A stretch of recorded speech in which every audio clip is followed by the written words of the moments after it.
Park Lane podcast. My name is Luke. This is episode 28. And for once in a very, very long time, I'm joined by my two pals. Dave, how you doing, mate? Are you all right? I'm good, mate. I've got my voice back. I'm well happy. I'm actually really good, really healthy. Back to fighting fit and ready to crack on. Mate, it's good to have you back. Good to have you back. And Wynnie, good to see you again. Mate, the band are back together. It's a shame that we've lost Harry today. You know, he will be missed, but the band are back together today, so it's good to see. Yeah, definitely, mate. Definitely, mate. It's good to have us back. Soon we might have all four of us back together, but for the time being, it's good to have boys back. Harry, there's someone in the chat, so big up to him. But let's crack on. So if you are new to the channel, don't forget to hit the subscribe button. Don't forget to like the channel, and also don't forget to check out our partners at SecurityVPN. If you head out to securitvypn.co.uk/ParkLanePod and put ParkLanePod in the checkout, you will get 25% off your first month. So let's move on. Dave, let's move to last weekend against Forest. Yeah. What are your kind of overall thoughts on the game? You know, everyone expected we should win. We did win. And so, yeah, you happy?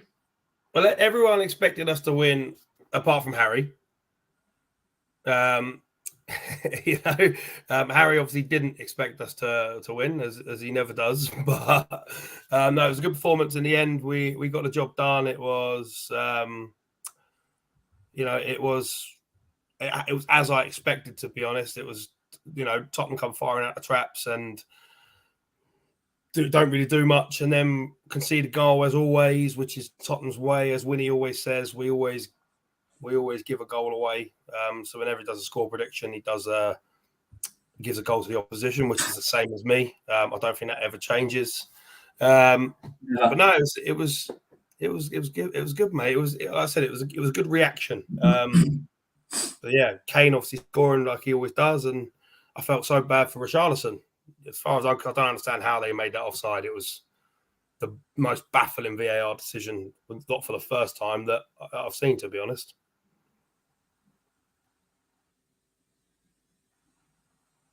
We will get on to that Richarlison part, but Wynnie, what's your thoughts overall on the game last weekend? I mean, I said before the game, I said there's no way we lose it, and I mean that's quite brave coming from a Tottenham Hotspur fan, because we're quite capable of losing any game, as we've seen. But there was just something that was in my head saying that there was no way we lost it. It's no real consolation, because I mean, we'd exited the FA Cup, the Champions League, and lost quite a winnable game. I wouldn't say a crucial game, because what's crucial in the Premier League anymore to us? There isn't really anything to fight for. We fight for top four, but some people don't see that as a fight. So yeah, it played out exactly as I expected. I mean, I wasn't shocked to see. I was on my way back to the house ready for 3:00, and I was in the car and I was a couple of minutes late, which is traditionally me anyway, isn't it? To be honest. So so I heard on the radio that they said there's a goal at the Tottenham Hotspur Stadium, and then everyone was going mad because Richarlison had scored, and I was really, really happy for him. I was buzzing, and then by the time I took my key out the ignition, went back in the house, they had corrected the score, VAR, no goal. So disappointing for him, but on the whole, it was a good performance. Do you know what I find funny about that goal? Obviously, I do want to touch more on Forest anyway. Luke will be back, by the way. I'm sure he's just fixing his lag issue, but. The Richarlison goal and VAR, it takes so long. Like, it takes so long to make a decision. I mean, God knows what people in the stadium must be sitting there going, "What's going on?"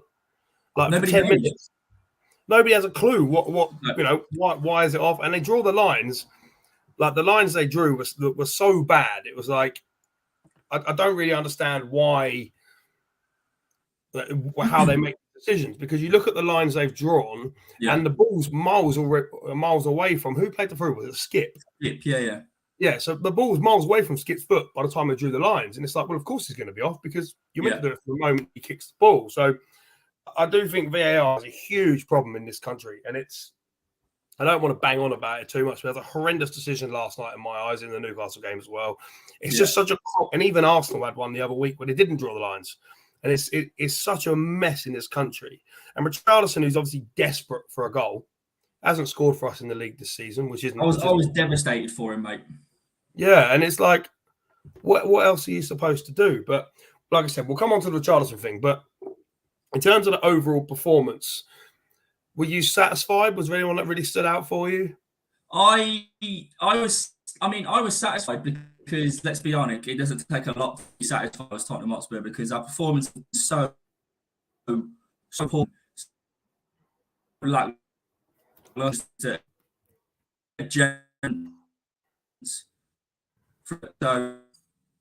it's one of those things. I mean, without people, I thought Pedro Porro had a good game and played exactly. We've seen kind of what we were expecting to see from him. Again, Skippy, when we lost Bentancur, we were all shitting our pants because we thought we've lost the midfield general of our team and the person who makes us tick. And do you know what? Like, Skip has stepped in and has done brilliantly. So I wouldn't say anyone had to play out of their skin or necessarily played out of their skin. But I mean, as a performance, as a team, it was enough to get the job done against, let's be honest, quite a poor Nottingham Forest side. That's as simple as that. They're no better than Wolves, really, but they are poor. Well, it was.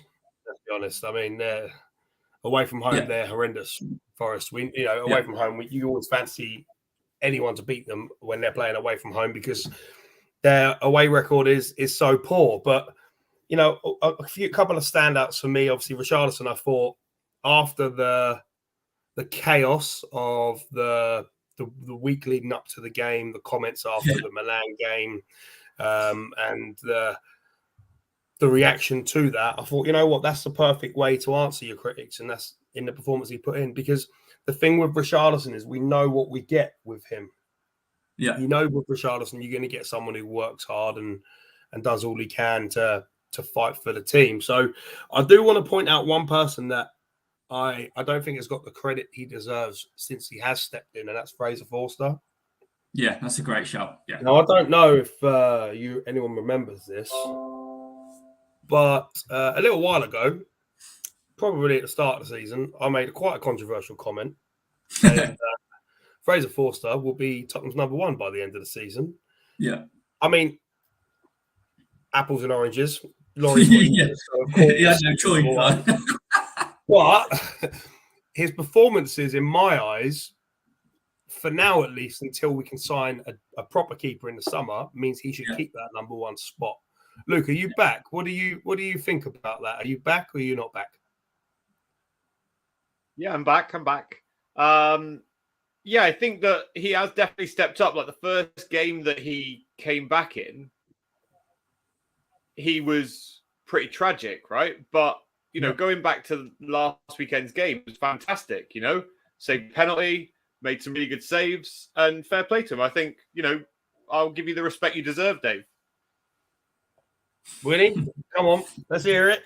Mate, you know what? Disappointed Harry's not here to praise him. I know. Do you know what? This Højbjerg debate you've got going on between you and Harry. This is the Forster that you've won this one. You've officially won this debate. Not that Harry was against Forster, but in terms of opinions, you've definitely won this one. Yeah. Look, he's someone who, at the time, it made complete sense because he instead of us signing someone who's an up and coming keeper or someone else's number two, really officially we signed Southampton's number one keeper. Really, at the time. Do you know what I mean? So a keeper who's playing quite regular in the Premier League is happy to come and sit on our bench, and then when called upon, is happy to play. And like I say, the first game was a bit sketchy, but someone of his age is going to take a little bit of time to get back into the swing of things. But what do you think about when Hugo's back? My philosophy, and it's not my philosophy, but it's a philosophy that I like to think and go by. You don't change a winning side, and you don't take people out who are performing well. So if Forster is continuing to perform like he is at the minute, when Hugo's back, why change him? There's no need. You just disrupt any momentum, any flow that you've got going. Yeah, and the thing is, I mean, I love Lloris, but I did say at the start of the season that he's washed. I think his time's gone, and I think judging by the stats of the amount of mistakes he's made this season, my comments are quite justified. So for all you lot that slagged me off and ripped into me on Twitter, mate, there's a lot on TikTok as well. And TikTok, have a taste of those apples, because I'll tell you what, I weren't that far wrong, was I? Let's be honest. But I don't think he's the long-term solution. I don't think he's the answer to our goalkeeping problems in next season. But I think for this season, he's been better than Lloris has been all season. So he's more commanding. He's a big lump of a unit. And do you know one thing that he can do that Lloris can't? He can save penalties.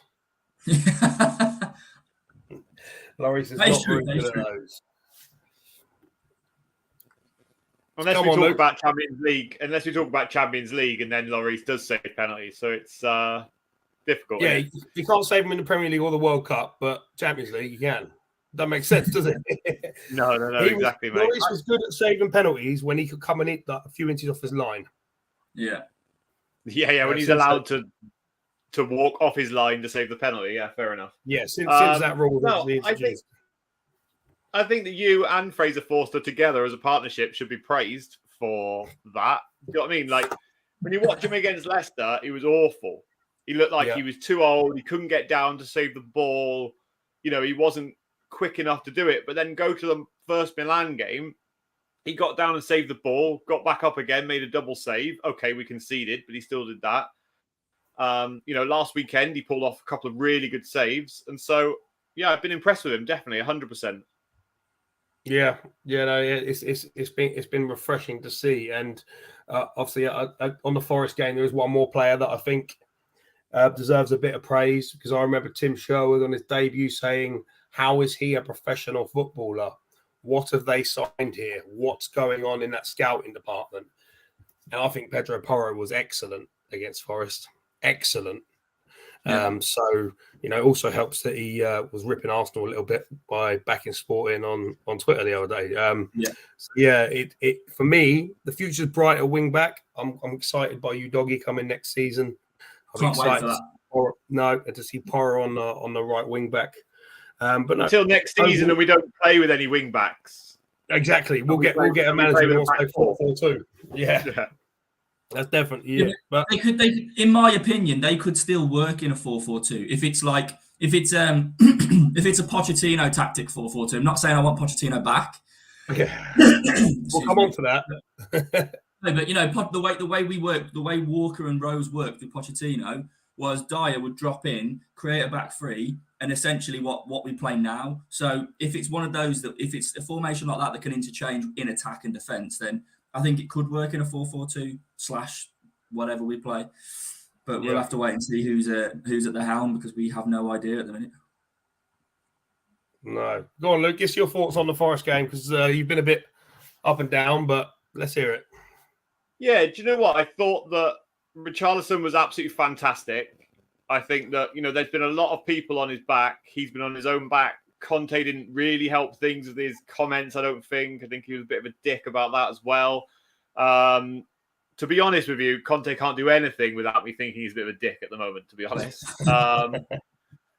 But, I thought that the game overall was good. We did what we needed to do, right? This is one of the worst teams in the Premier, or the worst team in the Premier League away from home. It's a team that it's a game we should be winning, but it did get a bit hairy towards the end, which I'm still not confident about. 3-0 up, we conceded. Then we conceded a penalty. Fraser Forster made a great save, and he saved a penalty. Do you know what I mean? So at the end, it could have been 3-3. So if you look at it from that perspective, I'm still not happy. Not happy one bit with how Antonio Conte is performing with these players at an elite level. And we cannot continue to blame these players when other managers, like Pochettino, for example, during a period of time, got a great response from a lot of these players as well.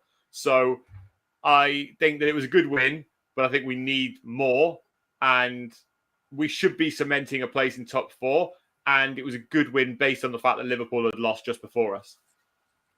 Yeah, I kind of agree. I don't want to talk about Conte too much because obviously we do that a lot at the moment. But I do want to touch upon some comments he made this week. You boys have probably seen it, where he basically lambasted the Tottenham fans by saying, "Oh, Tottenham fans said, oh, Conte's here, we're going to win. Doesn't work like that." No, mate. I'll tell you what. People probably wouldn't moan so much if they weren't so fucking bored. That's literally it. If we weren't so fucking bored of watching the same dross and you make the same substitutions after 75 minutes, there's no progression. There's nothing. So shut your mouth, get on with your job, earn your 15 million a year, get us top 4, then fuck off back to Italy. That's all I can say about it, because that's what you want to do. And these comments are not helping the fact that they're not making anybody love him. Let's put it that way. No. I don't want to bang on about it too much, but I do want to end the Conte conversation because I don't want us to bang on about it. But I do have one question for both of you, and I don't want a long spiel answer. I want one word answer. Luke, I'll start with you. Who's next? Mate, I'm not going to give it a one-word answer. Do you know why? Because I'm so pissed off of Antonio Conte. And you know what? Let's look back. You mentioned about how you got about Fraser Forster, right? A long time ago, I reckon November last year, I said Antonio Conte will not stay past the end of this season. I actually have said for a long time that Antonio Conte won't stay and he will go in the summer and Poch will come in. I've said it's been written in the stars for some time. Who do I think comes in? Poch. Who do I want to come in? I'm still not sure, mate, because knowing Spurs, we could end up with Brian Mason for a season. Do you know what I mean? No. Like knowing what Spurs are Nathan like. But Jones. going back to Antonio Conte's comments, the bit that pissed me off the most was when he said getting top 4 is like winning the league for Spurs. And I'll end it on that. Okay, so you think Poch, but you're not sure on who you want. Wynnie, I mean, I'll let you have your say if you want to have your say. We all know your Conte feelings. But come on, who's next for you? Who do you want? Who do you think it will be? Look, do you know what? The last time that I was genuinely like in love with my club was the Pochettino era. So I want to feel that feeling again? Yes, 100%, because it's the closest I felt to my club. I was born in 91. I wouldn't say I was a Spurs fan straight away. I was probably a Spurs fan. My dad took me to my first game. I was about 5. So I'd say from maybe 4 or 5, I was a proper Spurs fan. But from what I remember, the football and the eras of football I remember, we're talking Pochettino for me was the greatest part. So look, I want those feelings again. My issue is, can it be repeated? That's what I don't know. If we could guarantee that we can get back to those heights of Pochettino, I'd have him tomorrow, but there's no guarantee. So who do I think? Who do I want? Pochettino. I want Pochettino, and that's just that's my opinion. But who do I think? Again, like similar to Luke, I don't know who they're going to go for, because I do believe that they are also in the same opinion of myself, that they're a little bit worried whether Pochettino can do it again. But again, out there at the minute, who is there? I don't really know who could come and do a job. We all thought Mourinho could do it. We all thought Conte could do it. I don't want to get onto an owner conversation, but we all know why no manager will do it. Can I play devil's advocate to both of your comments a little bit here? Of course. Now, Pochettino was great. He took us to incredible heights. But people forget the last 12 months. We didn't win an away game in a year under Poch. The wheels came off dramatically. You can turn around and say that's because of lack of investment or whatever else. But the reality of it is the players stopped playing for him. Yeah. They gave up and stopped playing for him. So I don't want to repeat that cycle. I don't want Poch back. I don't think it will be Poch. I want Marcelo Gallardo or Luis Enrique. Yes. They're my 2 choices. Who do I think it will be? Knowing Daniel Levy, it will be Nathan Jones or someone like that. Nuno Espirito Santo Mark II.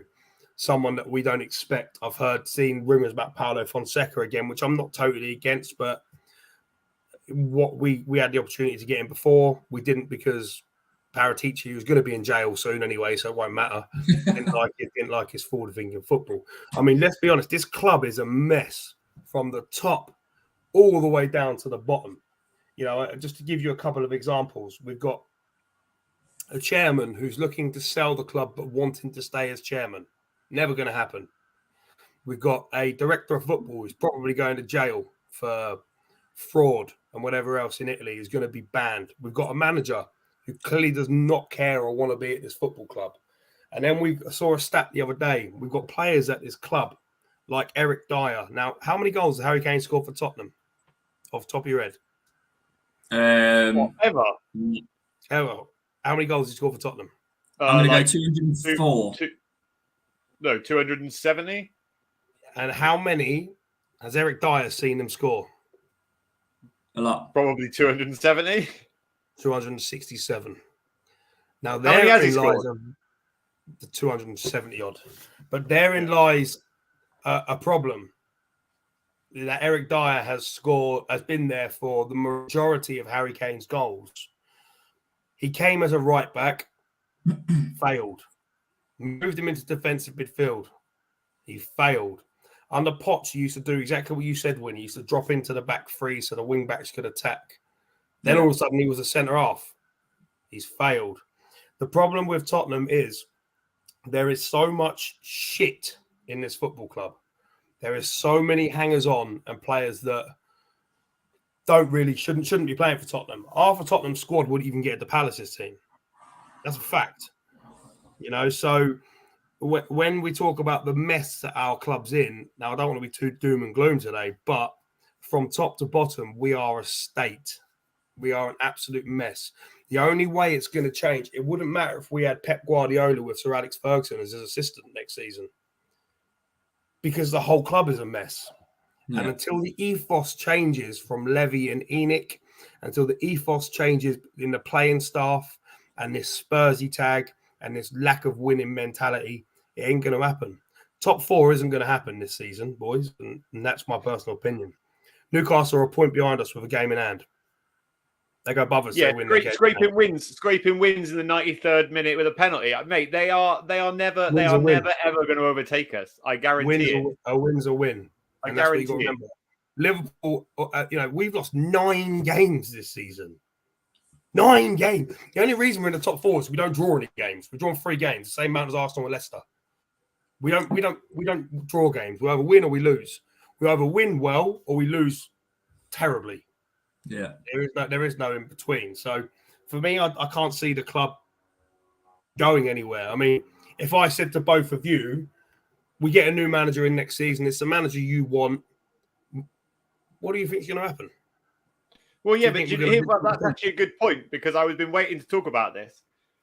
The reason why I believe that Pochettino comes back, okay, is A, he's always said he's going to come back. B, I believe there's unfinished business between Levy and Pochettino. Regardless of how it ended, their relationship was always a very strong relationship.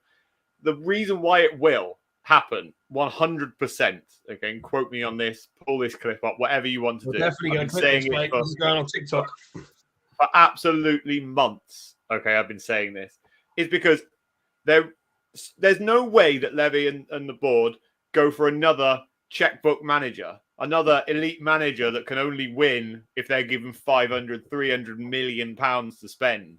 And still no one will tell me how much it would cost to actually back Antonio Conte. And so what they need to do is they need to bring back a sense of happiness amongst fans and a sense of togetherness. Pochettino will do that for a period of time. He will also get the best out of the likes of Spence and other young players like that. The other reason why is because we will end up playing with a back 4, which means that to actually complete our back 4 with Udogie coming next season, is that all we would need to do is get a top quality left-footed centre-back and, worst case scenario, an attacking midfielder. But Harry Kane could play there with Richarlison in front of him should Poch want to do that. this is why I believe that what will happen. It's a really easy, simple solution for Spurs. It costs not a lot of money in terms of transfers as well, because you could look at 100 million in two of those positions and get good quality players in.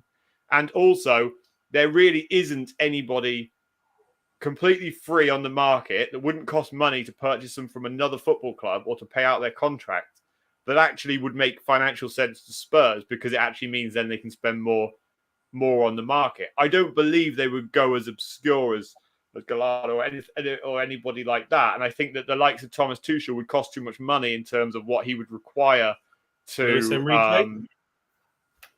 But again, I still believe that he would require funds that we just won't be willing to spend. I don't believe Pochettino. I believe he will demand money. That's the big challenge at the moment. Is Pochettino's already been there and he knows what it's like to not be given what he wants. And that's why it all went to shit. Because at that point in the Champions League final, he said, I might as well leave if we win this, because I can't do any more than this at this football club.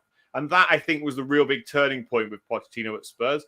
But I believe there is an understanding. The guy still lives in London. The guy still wears his Tottenham top when he goes and plays golf with the ex-Spurs legends. Like, it is written, it's been written on social media for a very, very long time. And those that choose not to believe it are moronic, in my opinion. Oh, I'm definitely moronic because I don't believe it at all. I just think that as much as Levy may like the idea of bringing him back, the fans may like the idea of bringing him back, and as much as he might like to come back, I don't think he fits the Paratici mold. And Paratici does have a very big say. You know, you look at when we were linked to Gattuso, then we got Nuno. You know, then what is that mold? No one seems to know. So Paratici's mold, he doesn't like attacking football. He likes managers that are secure in what they're doing. Defensive managers who play on the counter attack. That's been his mold. It was his mold at Juventus with the managers he hired. It's the same sort of way. You know, it's the same thing. So I remember Fonseca actually came out and said, I was very close to the Tottenham job, but Fabio Paratici said, I play a 2 attacking football. He doesn't want that. So in my eyes, it's a match made in hell to put Pochettino with Paratici. Our only hope is that Paratici goes to jail. Because if he doesn't, he'll keep his job at Tottenham because Levy won't sack him because it'll cost him too much. So it doesn't fit in my eyes. And you are right. I don't think they'll go as obscure as a Gallardo. You know, a Luis Enrique is another one that wants to play attacking progressive football. In my opinion, we probably will end up with a Tuchel, someone who does play a defensive way, someone that can work on a shoestring budget like he proved at Dortmund. So that wouldn't surprise me too much. Do I want Thomas Tuchel? No, I'm sick of Chelsea rejects. I'm sick of Chelsea managers coming along and managing Tottenham as as a retirement job. Because that's what we are. That's what it feels like. We are where dinosaurs go to become extinct. And you talk about Harry Kane, he's off in the summer.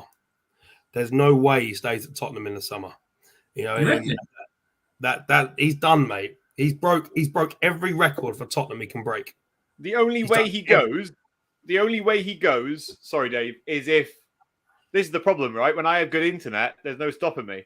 The problem is I can mute you. Yeah, fair enough.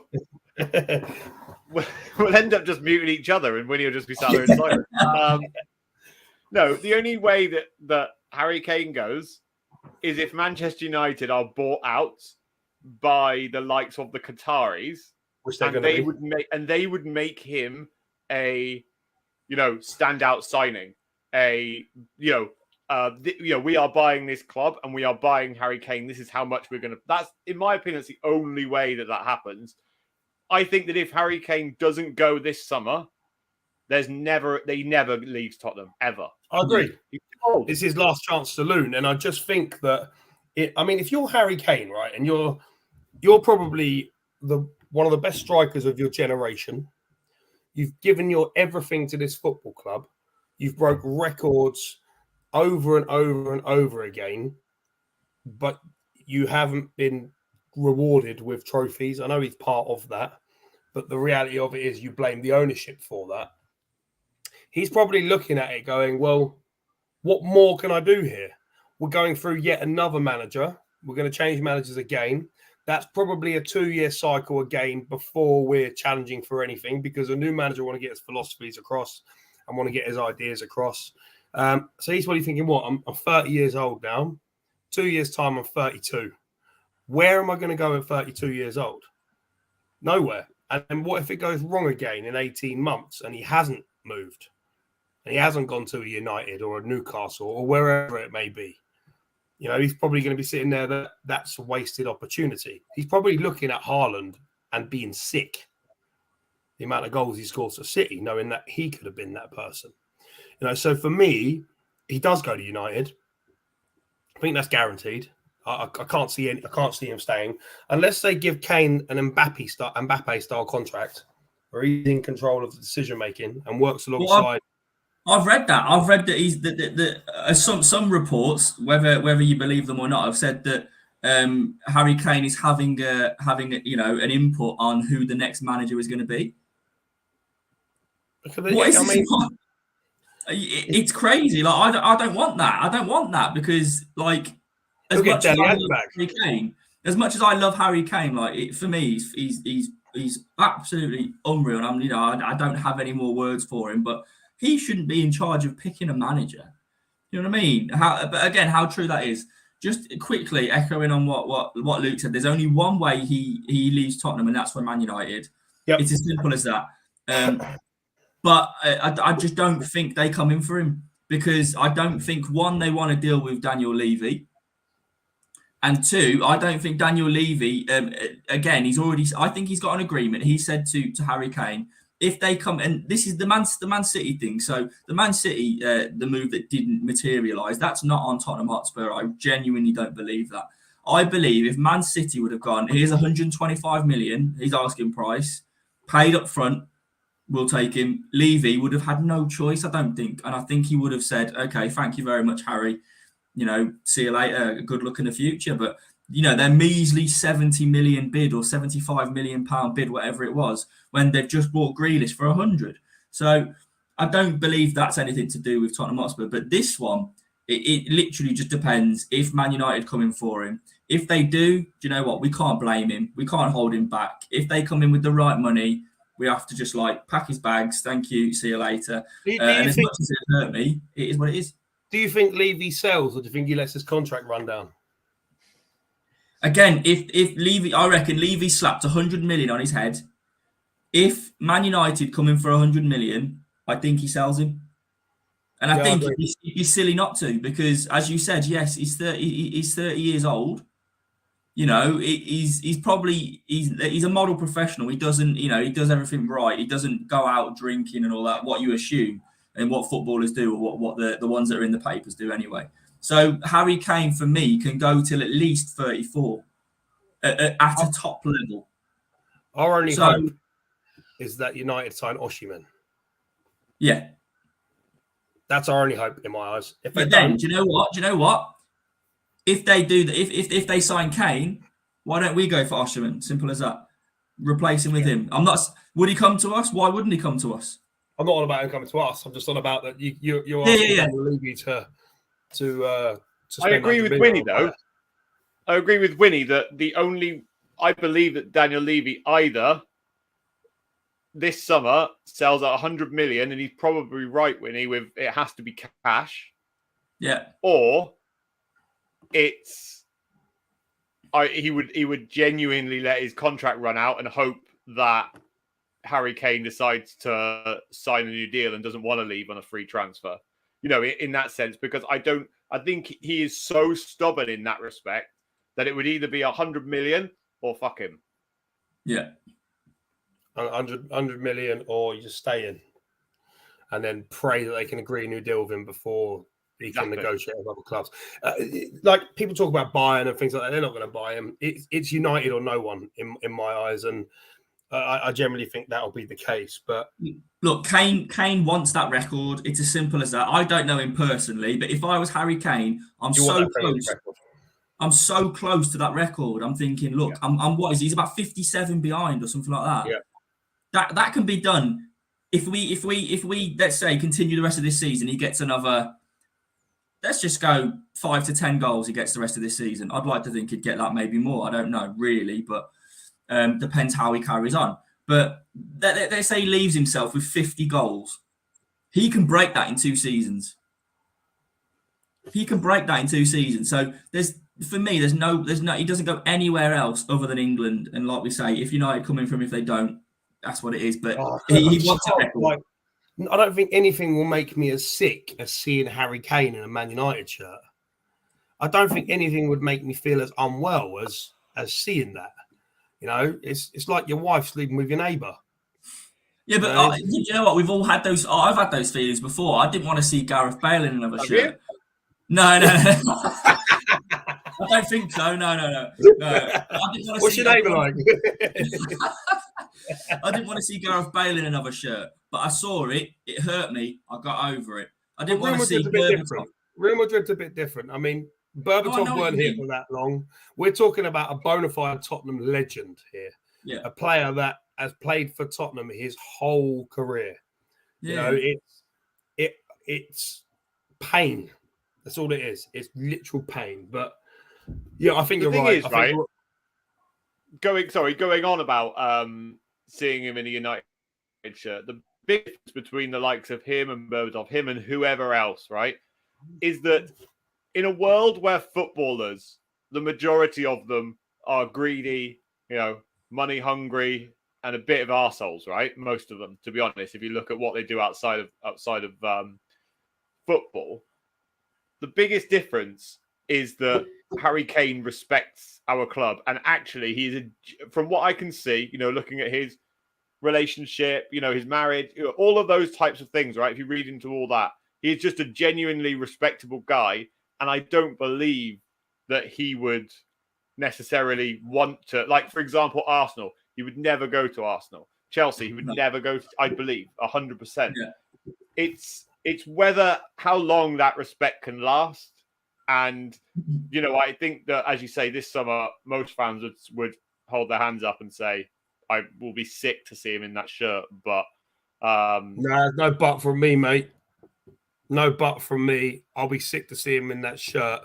Do the right thing, Harry. You've been here. You've stuck with us. So what? You don't win a trophy. We could give you a League Cup in a couple of years. Be happy with that. You know, Alan Shearer was happy with 1 medal his whole career because he got to play for his boyhood club. He turned down United, you know, and I think if I was Harry Kane, that's kind of, you know, one thing I always say is, imagine he left Tottenham and we won a League Cup. How sick that would make him. Could you imagine how sick? And then he goes and wins, I don't know, the league. And wins the league with United. What's going to mean more to him? Yeah. You know, so imagine, actually, yeah, if he did leave us and we did win a League Cup, I would post that on his Twitter frequently, mate.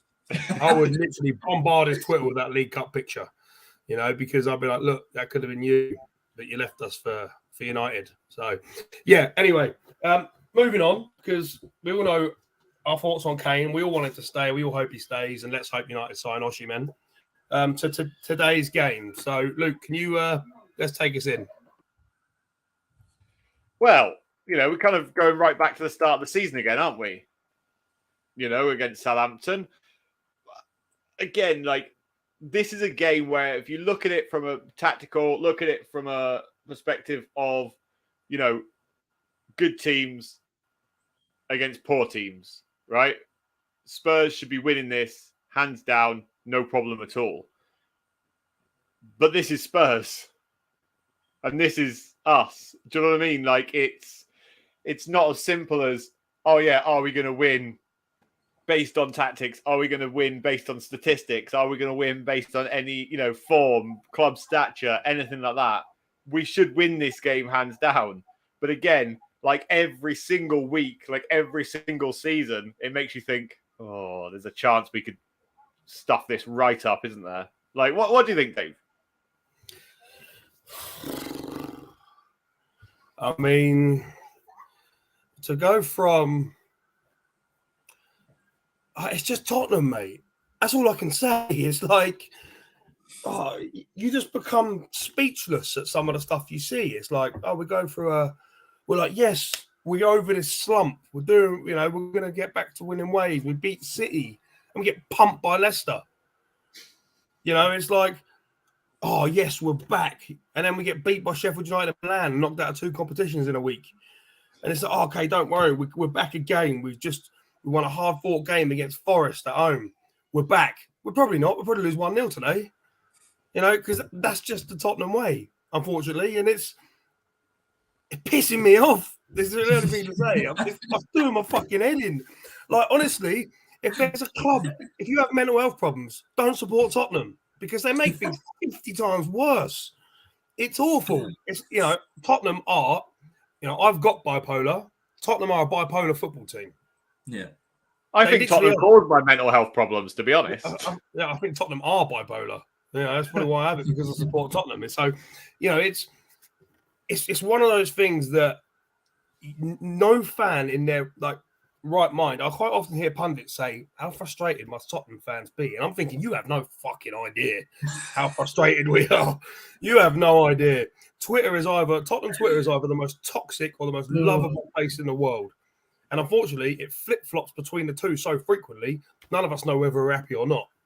So do I think we'll win today? I hope we do. Am I confident? Not at all. Wynnie. The problem is nowadays, I never expect anything from Tottenham. I never expect us to go and win a game that we should. I never expect us to go and lose a game we should. You just never know. And as you said, Dave, the bipolar. We don't know which Tottenham are going to turn up. Look, on paper, and as you said, Luke, tactically, and it should be a game that we win quite easily. We're talking about a side that are bottom of the Premier League. Not necessarily that they should be bottom of the Premier League. Obviously, they see you are where you should be, but as a Premier League club, I don't really think they should be down there. There's worse teams as a club than Southampton, but they're there at the minute. So they're a team that we should be going to win. But let's be honest, we don't travel very well, do we? For whatever reason, we've had periods, we've had years where we travel really well, and we don't play necessarily as well at home. And again, we flip-flop between whether we want to play well away one season and the next season we don't want to play well away. And at this season, we don't want to play well away. So we don't travel very well. Do I think we're going to win?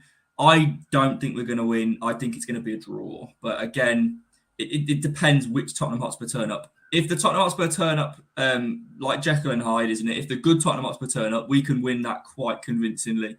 If we get Harry Kane on form, Richarlison, whoever plays, Kulusevski, we can damage anyone with our attack, anyone in Europe with our attack. Well, we can if Conte decides to attack.